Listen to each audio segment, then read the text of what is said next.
Evangelho de Lucas. Texto e comentário. Leitura facilitada. Por Mauro Odorício, editora Ave Maria. Canal Le Conde. Capítulo 10. Missão dos 72 discípulos. Anteriormente, Jesus enviara seus apóstolos, dando-lhes ensinamentos práticos de como ser e de como agir no ministério, outorgando-lhes igualmente especiais poderes. Agora, numa narração longa e pormenorizada, os discípulos são enviados 2 a 2. Alguns manuscritos falam que eram 70. Esses enviados recebem poderes como os apóstolos, bem como as devidas orientações. Lamenta-se a sorte das cidades que não receberam o anúncio. É o mesmo que não receber Jesus. Depois disso, designou o Senhor ainda 72 outros discípulos e mandou-os 2 a 2 adiante de si, por todas as cidades e lugares para onde ele tinha de ir. Estes eram do grande número de homens e mulheres que seguiam Jesus. Foram enviados como os apóstolos, para que trabalhassem na seara do Pai. Disse-lhes: grande é a messe, mas poucos são os operários. Rogai ao Senhor da messe que mande operários para a sua messe. Uns para que vos façam companhia, outros para que vos sucedam. Trabalhem para que sejam numerosos, sem deixar de orar ao Pai. Ide, eu vos chamei primeiro e vos acolhi, dediquei-vos tanto de meu tempo, e provastes de minha intimidade. Crescestes ao meu lado e sob meus cuidados. Eis que vos envio como cordeiros entre lobos. Deveis estar prontos para o sacrifício, consequência lógica do testemunho. As recomendações que dei aos apóstolos vos passo agora. Não leveis bolsa nem mochila. Isso vos levará ao espírito de acumular, diminuindo a confiança na providência do Pai. Não leveis nem calçado. Deveis, à semelhança de Moisés, na simplicidade de coração, estar sempre na presença de Deus. E a ninguém saudeis pelo caminho, o que quer dizer que não percam tempo com nada. Semitas que somos, temos nossas saudações pormenorizadas, longas, envolventes. O missionário, portador da palavra de Deus, é um apressado. Há uma missão salvadora a executar. Não é de se gastar o tempo em longas mesuras, como faz o nosso povo. Sejam portadores de grande riqueza que mestre ou pregador algum é capaz de levar. a paz do Pai. Em toda casa em que entrardes, dizei primeiro: paz a esta casa, que equivale à plenitude da salvação. Dependereis, assim, da hospitalidade dos tementes de Deus. Se ali houver algum homem pacífico, aberto a esse dom de Deus, digno de recebê-lo, repousará sobre ele a vossa paz. Mas se não houver, ela tornará para vós. Permanecei na mesma casa. Não fiquem perambulando à procura de melhores acomodações. Comei e bebei do que eles tiverem, pois o operário é digno do seu salário. Não andeis de casa em casa. Assim como quem serve ao altar dele participa, da mesma maneira, os que anunciam o Evangelho vivam do Evangelho. Em qualquer cidade em que entrardes e vos receberem, comei o que se vos servir. A principal preocupação é a difusão do reino, sem que haja preocupação com a pureza ou impureza dos alimentos, como ensinaram os judeus. Que não seja tido por impuro o que Deus purificou. Retribuí, sendo benfazejos, curai os enfermos que nela houver, e dizei-lhes: o reino de Deus está próximo. A cura dos enfermos será o sinal para que mais facilmente aceitem o anúncio do reino. Mas se entrardes em alguma cidade e não vos receberem, saindo pelas suas praças, dizei: nós vos tratamos como fosseis uma cidade pagã. Não participamos de vossa infidelidade. Foi-vos dado um momento de graça e recusastes. Até o pó que se nos negou de vossa cidade, sacudimos contra vós. Ele será um testemunho contra a vossa impenitência. Sabei, contudo, que o reino de Deus está próximo. Digo-vos, naqueles dias, quando acontecerá o juízo, separando os bons dos maus, haverá um tratamento menos rigoroso para Sodoma, a cidade tão devassa e dissoluta. Depois que seus discípulos partiram, Jesus, com a imagem da corrupta Sodoma, a qual se referia, pensou nas cidades por ele evangelizadas, protagonistas de tantos sinais por ele operados, e que não deram sinais de penitência, e disse: ai de ti, Corozaim! Ai de ti, Betsaida! Porque, se em Tiro e Sidônia, cidades pagãs e não evangelizadas, tivessem sido feitos os prodígios que foram realizados em vosso meio, há muito tempo teriam feito penitência, cobrindo-se de saco e cinza. Por isso haverá no dia do juízo menos rigor para Tiro e Sidônia do que para vós. Pois a quem muito foi dado, muito será cobrado.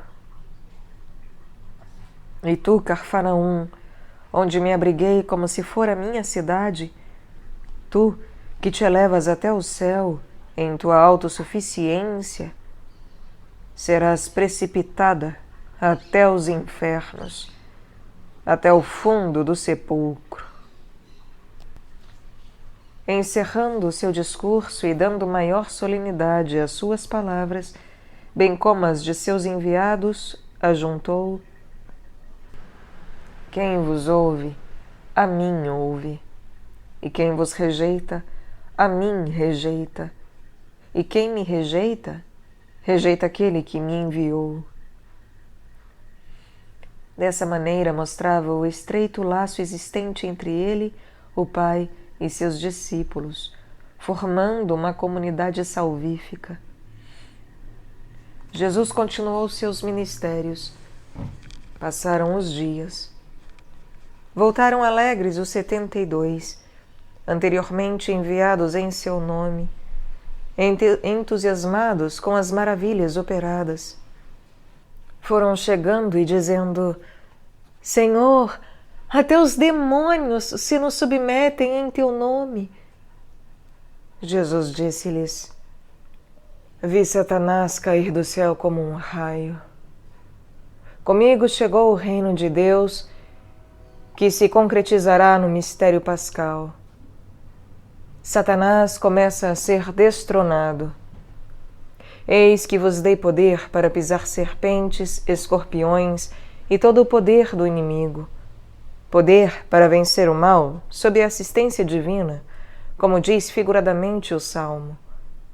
Contudo, não vos alegreis porque os espíritos vos estão sujeitos, mas alegrai-vos de que os vossos nomes estão escritos nos céus. Quero que todos participem de minha glória.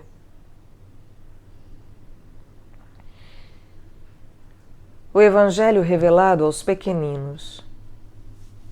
Os discípulos voltaram entusiasmados com o que operaram em seus ministérios. Isso poderia levá-los a conclusões equivocadas e a um fácil triunfalismo. Mostra-lhes, então, como é aos pequeninos que é dado, de modo especial, conhecer os mistérios de Deus.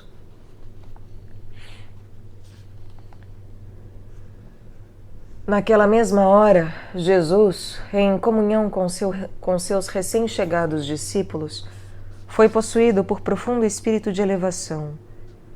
Exultou de alegria no Espírito Santo, que sempre o conduzia, e disse: Pai, Senhor do céu e da terra, eu te dou graças, porque escondeste estas coisas aos sábios e inteligentes, aos que confiam apenas em si mesmos, em suas próprias capacidades, em seus conhecimentos, e as revelaste aos pequenos, aos pequeninos, aos que, desprezados pelos grandes, põem toda a sua confiança em vós, aceitando-vos sem resistência. Sim, Pai, bendigo-te, porque assim foi do teu agrado. Depois dirigiu-se aos que o ouviam, dizendo: Todas as coisas me foram entregues por meu Pai, para que eu concretize o plano salvífico. Ninguém conhece quem é o Filho, senão o Pai, nem quem é o Pai, senão o Filho, e aquele a quem o Filho o quiser revelar. A comunhão amorosa existente entre nós será partilhada por quem nos acolher. E voltou-se para os seus discípulos e disse: Ditosos os olhos que veem o que vós vedes. Estais vivendo o momento culminante da história da salvação. Pois vos digo, muitos profetas e reis desejaram ver o que vós vedes, e não o viram, e ouvir o que vós ouvis, e não o ouviram. Estais vivendo a plenitude dos tempos, e esse momento de graça deve ser conscientemente assumido. O bom samaritano.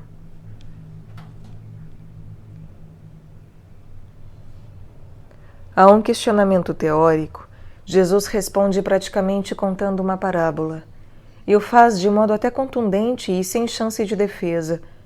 A parábola do bom samaritano, própria de Lucas, é muito conhecida.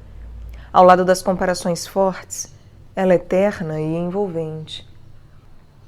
Os cerca de 40 quilômetros entre Jerusalém e Jericó eram de um profundo desnível, pois se descia de uns 760 metros acima do nível do mar para pouco menos de 400 abaixo. Atravessavam um deserto pedregoso, rochoso, paraíso dos assaltantes. A narração de Jesus era um fato verossímil. É de se observar o contraste entre os homens do templo, judeus que nada fizeram pelo ferido, e o samaritano, odiado e desprezado como herege. Levantou-se um doutor da lei, dos que viviam da investigação minuciosa da Bíblia e, para pô-lo à prova, perguntou: Mestre, que devo fazer para possuir a vida eterna? A pergunta era aparentemente mais que honesta e profunda, mas estava contaminada pela má intenção, pois se esperava com ela colocar Jesus em algum embaraço para poder acusá-lo. O Senhor não foge da questão, mas serve-se de contrapergunta, envolvendo seu adversário e todos os ouvintes. Então disse-lhe Jesus: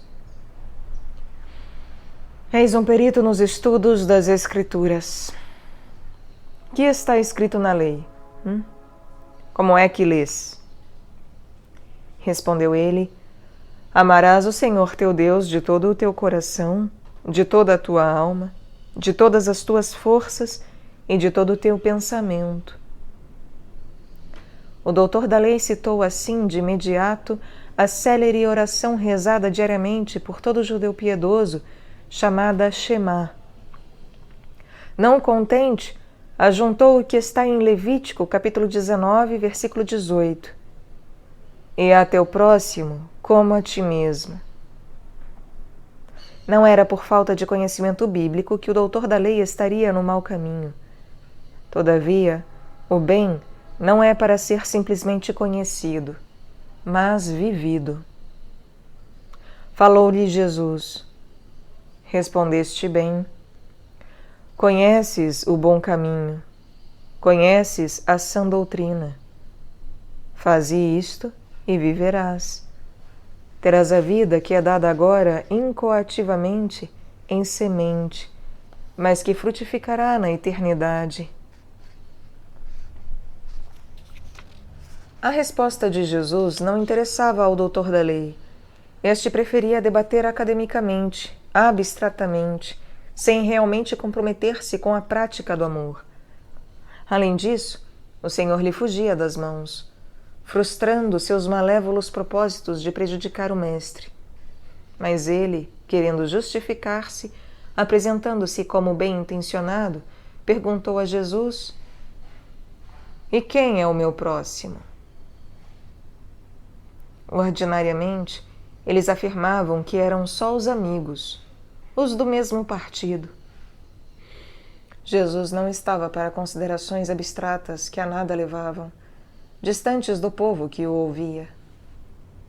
Então contou: Um homem descia de Jerusalém a Jericó, e passando pelo deserto povoado de grutas, despenhadeiros e esconderijos, caiu nas mãos de ladrões, que o despojaram, e depois de o terem maltratado com muitos ferimentos, retiraram-se, deixando-o meio morto. Isso acontecia comumente, quando alguém se aventurava a viajar só, desacompanhado de escoltas dos soldados romanos. Por acaso desceu pelo mesmo caminho um sacerdote, pessoa ligada ao templo dos judeus. Viu-o e passou adiante.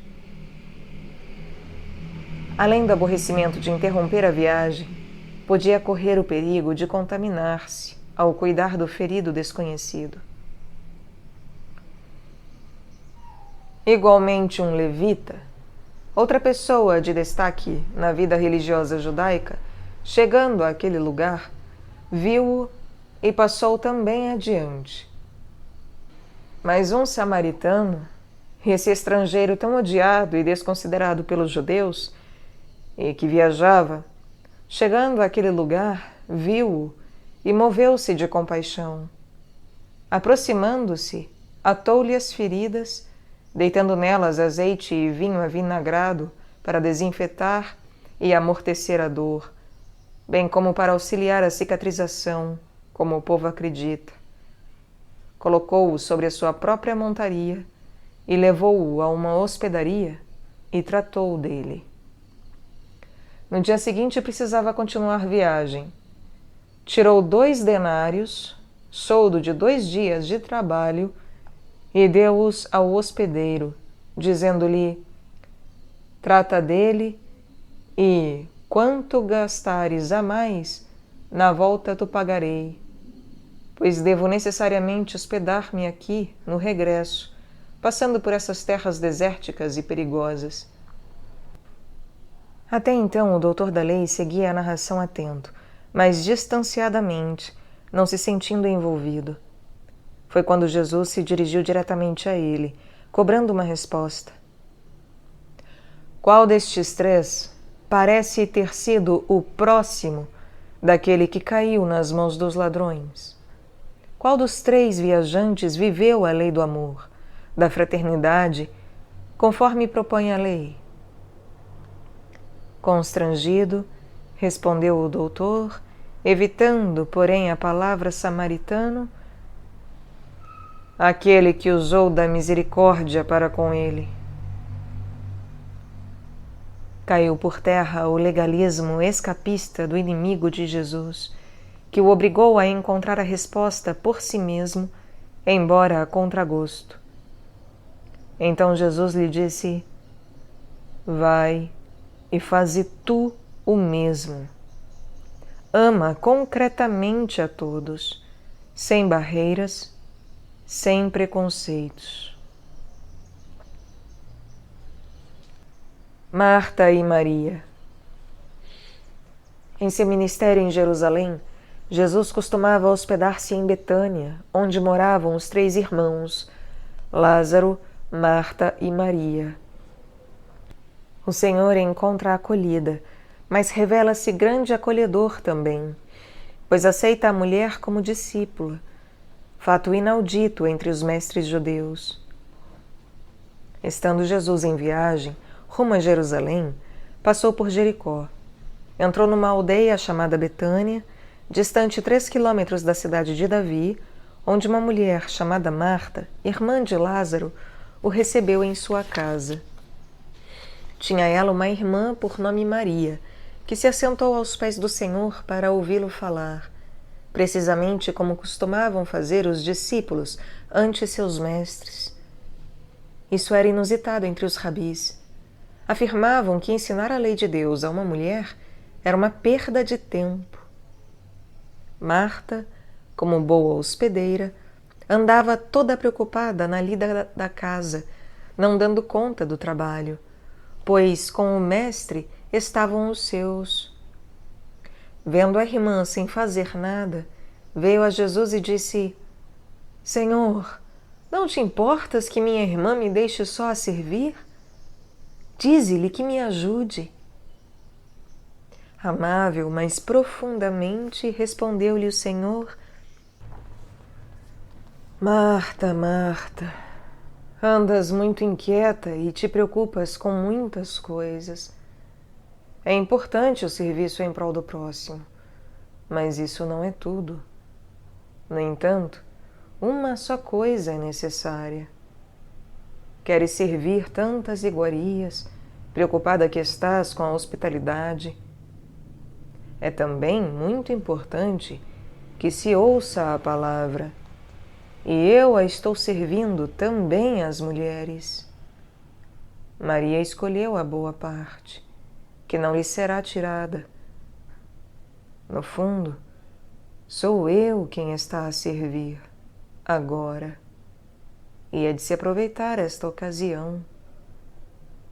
É do acolhimento da palavra que vem o serviço.